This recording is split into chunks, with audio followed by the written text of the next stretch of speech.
Оддын монголчууд комикийн парт 2-ыг ярьж өгөө. Харийн түргэмгээлэл 1-р хэсэг харанхуй дохио. Тэмүүжин дэлхийд ирснээс хойш 15 жил өнгөрчээ. Тэрээр одоо 37 настай дэлхийн сансрын холбооны ерөнхий хамгаалагч болсон байваа. Өвөө Бат Эрдэнэ ээж Алтан цэцэг нарынхаа үлдээсэн өөгийг тэрээр нэр төртэйгээр авч явсан. Дэлхий дээр инх тайван тогтож хүмүүс сансарч суурших ажлаа өргөжүүлсээр байваа. Гэвч тэрхүү инх тайван удаан үргэлжсэнгүй.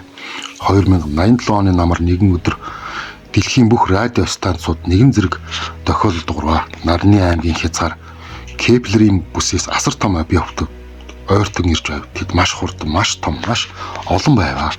Тэмүүжин яаралтай хуралдаан зарлав. Дэлхийн засгийн газрын төв байранд бүх орны удирдагчид, цэргийн командлагчид суулрваа. Том дэлгэцэн дээр харийн плотын зургийг харж байв. Тэдгээр хөлгүүд хар асар том, амьд амтэн шиг хөдөлж гэрэлтэж байв. Тэдний хэлбэр нь дэлхий дээрх ямар ч хөлгтэй адилгүй хатан жигтэй амьсгалтай байлаа. Тэдэнтэй холбогдож чадсан уу гэж Тэмүүжин асуув. Тимээ командлагчаа. Гэхдээ тэдний хариултыг сонсоорой. Өрөө дүүрэн чимээгүй болов. Хүмүүс чимээгүй болсон. Дэлгэцнээс нэгэн хачин чих шүгнэх дуу гарч ирэв. Энэ хэл биш, дууч биш, харин олон мянган шавжны чимээ металл ашгаран сансрын салхины орилтон холилдсон аимшиг дуу байлаа. Дараа нь хүний хэлээр орчуулагдсан дуу нь гарч ирвэ. Орчуулсан байх нь. Энэ гариг биднийх болно, та нар устгагдах болно. Эсэргүүцвэл бүрэн суурил 24 цагийн дотор хариу өгнө үү гэж дохио тасарлаа. Өрөөнд аимшиг чимээгүй болов хин нэгэн шивнэв. Бурхан минь ээ гэдэг. Тэмүүжин услаа. Түүний нүдэнд айдас байсангүй, харин түүний өвөг дээдсийн гал түрэлзэж байваа. Тэд биднийг сул дорой гэж бодож байна. Тэд биднийг айлгаж чадна гэж бодож байна. Гэхдээ тэд биднийг мэдхгүй нэг зүйл бий. Бид бол дэлхийн ард ирэхэд Чингис хааны үрсад бид хизээч айгаагүй, бид хизээч бууж өгөхгүй, бид үргэлж тэмцсэн. Тэрээр командлагч руу харлаа, бос командлагч руу хараад дайнд бэлдэх гэж тушааваа. 2-р хэсэг эхний цохил. Харийнхан 24 цаг хүлээсэнгүй. Тэд 12 цагийн дараа довтлож эхэлсэн. Эхний цохилд ангаргийн колон руу чиглэв. Асар том харт бай тэнгэрээс бууж ангаргийн гол хотуудыг нэг нэгээр нь устгаж эхэлвэ. Сая хүн тэрхүү гэрлийн дунд ууршин алга болвоо.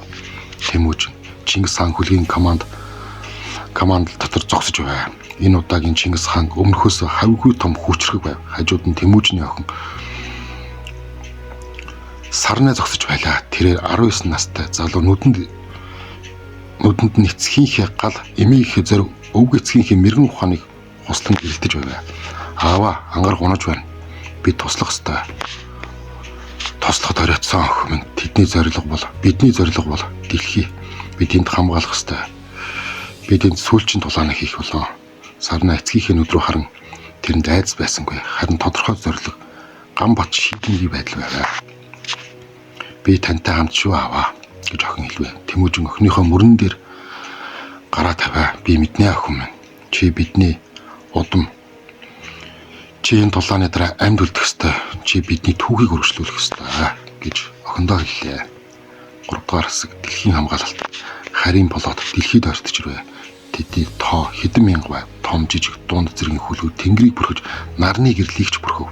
Дэлхий дээр хүмүүс тэнгэрүүд харж харанхуй буй нар ойртож буй сүрлийг харж байваа. Тэмүүжний удирсан дэлхийн нэгдсэн болоод тулдаан төлхвэ, бэлтгэв. Тэдний хөлгүүд саран дээр дэлхийн тойрог замд мөн агаар мандал байрлаж байв. Монгол болон дэлхийн цэргүүд тэргүүн нэгнээ зогсож хажууд нь Орос, Хятад, Америк, Европ, Африк бүх үндэсний цэргүүд зогсож байваа. Тулаан эхлэв. Эхний мөргөлдөөн саран дээр болсон. Харийнхан сарал асар том чулуун мэт бөмбөг хаяж тентхийн бааз сүрч эхэлвэ. Гэвч Монгол цэргүүд ухардгүй гал нэж дайсны хөлгүүдийг нэг нэгээр нь устгаж байваа. Сарна өөрөө сөнөгч онгоцоор нисч 3 харийн хөлгийг сүрүүлв. Түүний нислэг гал мэт хурдан шонхор шуу мэт хурцвэ. Түүний харсан бүхэн гайхан биширч байваа. Сарнаа болгоомжтой гэж Тэмүүжин дохио өгөө. Болгоомжтой байх нь миний хив маяг биш ааваа гэж охин инээмсэглэн хариулваа. Гэвч дараа мөчөд харийн 3 хөлөг түүнийг бүслэн аваа. Тэдний зэвсгүүд түүнд рүү чиглэсэн. Сарнаа хурдан эргэж хоёрыг нь зайлуулсан ч 3 дахин түүний онгоцыг онвоо. Онгоц эргэлдэн сарнлуу унсан байх нэ. Үгүй гэж Тэмүүжин ашарваа. Гэвч сүүлийн мөчөд Сарнаа онгоцыг Аврах систем нь ажиллан тэрээр сарны гадар дээр аюулгүй газарцсан. Тэр онгоцноос гарч гимтэйгээ байсан дайсны сэргүүд түүн рүү ойртож байваа. 4-р хэсэг сарны тулаан. Сарны тоосон дотор ганцаараа зогсож байв. Түүний эргэн тойронд харийн зэргүүд босч аажмар ойртож ингэрж байв. Тэд хүнд үрсдэж биеийн металл ба органик эдисийн холимог нүд нь улаанаар гэрэлтсэн амьд бус хөгсөд мэт харагдаж байв. Ээжээ надад хүч өгөөч гэж сарнаа шивнэв. Тэрээр зэвсгээ суулна тулдаад бэлтгэ. Гинэ тэнгэрээс 10 гаруй монгол хөлөг буу ирэв. Тэдний нэг нь Тэмүүжний Чингис хаан хөлөг байлаа. Тэд харийн цэргүүд рүү галнаж тэднийг устгаж эхлэв. Тэмүүжин өөрөө бууж охин руугаа гүйв. Чи гимтээгүй аваа. Гэхдээ бидэнд их цаг байхгүй. Тэдний гол хөлөг нь дэлхий рүү ойртож байна. Тэмүүжин тэнгэр рүү тарлаа. Тэнд агаар мандлын хязгаарт аврах том харийн хөлөг зогсож байв. Энэ нь жижиг хот шиг том хар амтан мэд хөдөлж лугшиж байлаа. Энэ бол тэдний их хөлөг. Бид тэр хөлөг рүү орох ёстой. Тэнд тэдний удирдагч байгаа. 5-р хэсэг харийн удирдагч. Тэмүүжин сарнаа болон шилдэг Монгол дайсчдын баг харийн их хөлөг рүү нэвтрэв. Тэдний дотор Тэмүүжний итгэл танд Жамин мэрэгэн бууч гэрэлмаа залуу авиаслаг нисгэгч Баттулган байв. Харийн хөлөг дотор ормөсдөд аимшигт үзэгдэлтэй толгоров.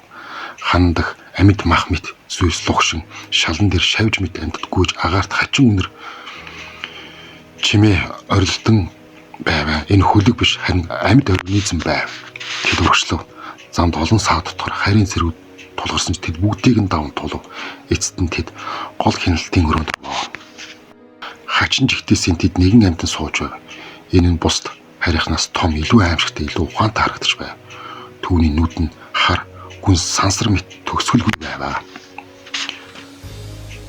Та нар ирлээ гэж тэр хэлэв. Түүний дуун шууд Тэмүүжний толгойд сонсогдож аимшигт цуур авалтай. Би та нарыг хүлээж байсан. Бидний эртний дайснуудын үр сад. Эртний дайснууд гэж Тэмүүжин асуу юу гэсэн үг вэ гэд. Тийм ээ, Чингис хаан. Тэр бол бидний хэдэн мянган жилийн өмнө ялсан. Тэрээр биднийг Нарны аймагаас хөөж гаргасан. Одоо бид ирж өшөө авахар ирлээ. Тэмүүжин цочив. Чингис хаан харих энэ юу гэсэн үг вэ? Чи худал хэлж байна. Чингис хаан дэлхий дээр амьдарчсан. Тэрээс сансарт хизээч явж байгаагүй. Чи юу ч мэдэхгүй байна. Жижигхэн хүүхэд минь. Чингис хаан зөвхөн дэлхийн эзэн биш, сансрын эзэн байсан. Тэрээр бидний гарыг эзэж ард түмний өмнө хинхийг нь устгасан. Бидний хөвгдөд цугтарч сансрын алс хол нуугдсан. Одоо би иргэн ирж түүний үр садыг устгахаар ирлээ гэж хэлжээ. За энэ жоохон панаалтай л болоод. Гэтэ одоо яах вэ? Энэ чинь зүгээр л комик шүү дээ. 6-р хэсэг эртний түүх. Тэмүүж энэ түүхэнд итгэхэд бэрх байв. Чингис хаан сансрын эзэн байсан гэв. Энэ нь домог хүлгэр мэт санагдаж байв. Бивч тэрээр өвгөн ярьж байсан нэгэн түүхийг санав. Чингис хаан тэнгэрээс ирсэн гих домог. Түүний ер бусын мэрэгэн ухаан, түүний дайчдын гайхамшиг зэвсгүүдийн тухай түүх. Тэр үед тэрээр эдгэр домыг үлгэр дом гэж боддог. Харин одоо хэрв чиний хэлсэн үнэн бол яагаад бидэнд хэлэх гэж асуув. Учир нь би чамайг устгахаас өмнө чиний нүдэн дээр чиний өвдөөдсийн уналтыг харахыг хүсэж байна. Чиний цус нь тэрхүү хуур хааны цус усаж байгаа. Би тэр цусыг урсгаж эцсийн өшөөгөө авах болно гэж харийн удирдагч хэлвэ. Харийн удирдагч бослоо. Түүний биеийн том орч хэлбэрийн өөрчлөн аимшиг дүр төрхтэй болж эхлэв. Тэр довтлоход бэлэн байв. Тэр мөчөд сарны авраг шалхав. Түүний нүдэнд айдас байсангүй харин гэрэл хийгээд зориг өршөөл байваа. Хүлээ гэж тэр хэлв. Чиний өршөө авалт буруу чиглэлд явж байна. Бид чиний дайсан биш. Бид Чингис хаан биш. Бид зүгээр л амьд үлдэхийг хүсэж буй хүмүүс. Бидэнтэй дайтахын оронд бидэнтэй инх тайван байвал бид хамтдаа амьдарч болно гэж хэлвэ. Харийн удирдагч зогсоо түүн рүү харав. Түүнд нь гайхширал эргэлзээ тодорхой. Чи юу гэж хэлвэ? Би инх тайвны тухай хэлж байна. Та нар олон зууныг турш зовсон. Бид ч бас зовсон. Гэхдээ дайн хиндэж ашиггүй. Дайн зөвхөн хүс хөрөл авчирдаг.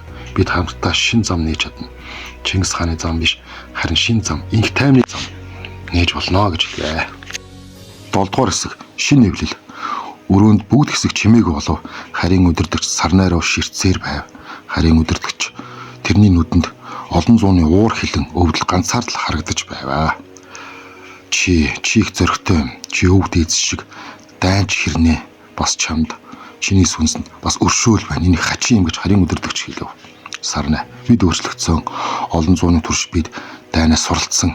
Бид инх тайвны үндсэнийг мэдж авсан. Чи ч бас суралцж чадна гэж хэлв. Харин өдөрлөгч удаан боцны эцэд толгой төхөө. За би чамд итгэе. Гэхдээ нэг болцолтой. Чи бидэнд шинэ гэр орон олж өгөх ёстой. Бид сансарт олон зуун жил тэнэвчилсэн. Бид гэр оронтой болохыг хүсэж байна гэж хэлв. Тэмүүжин ураг шалхав. Бид та нарт гэр орон олж өгнө. Ангараг дээр, санчрын сарнууд дээр, эсвэл Нарны аймгийн хүссэн газарт нь шинэ гэр барьж бид хамтдаа амьдарч чадна гэж хэлв. Харин өдөрлөгч гараа сунган Тэмүүжинтэй гар хорио. Тэр мөч тэдний хоорондох гэрэл гэрэлтэн эртний дайсагнал уусан алга болвоо. 8 дугаар хэсэг шинэ эхлэл. Дайн дуслаа. Харийнхан дэлгэр рүү довтлохоо зогсоож харин тэдэнтэй эвлэл байгуулав. Тэдэнд ангараг дээр нутаг өгч тэнд дэлхийн хүмүүстэй хамдран амьдарч эхэлвэ. Тэмүүжин дэлхийн засгийн газрын төв зогсож тэнгэрүүд харав. Хажууд нь охин Сарна анд жамин мэрэгэн бууч гэрэлмаа залуу онгоц жолоод Батулганаар зогсож байв. Чи гайхамшигтай зүйл хийлээ охин минь гэж Тэмүүжин хэлв. Чи дайныг зогсоож инх тайвныг авчирлаа гэж хэлв. Би ганцаараа бишээ аваа. Бид хамтдаа хийсэн. Мөн энэ бол зөвхөн эхлэл. Бидэнд хийх зүйл их байна гэж тэр хэлвэ. Тийм ээ.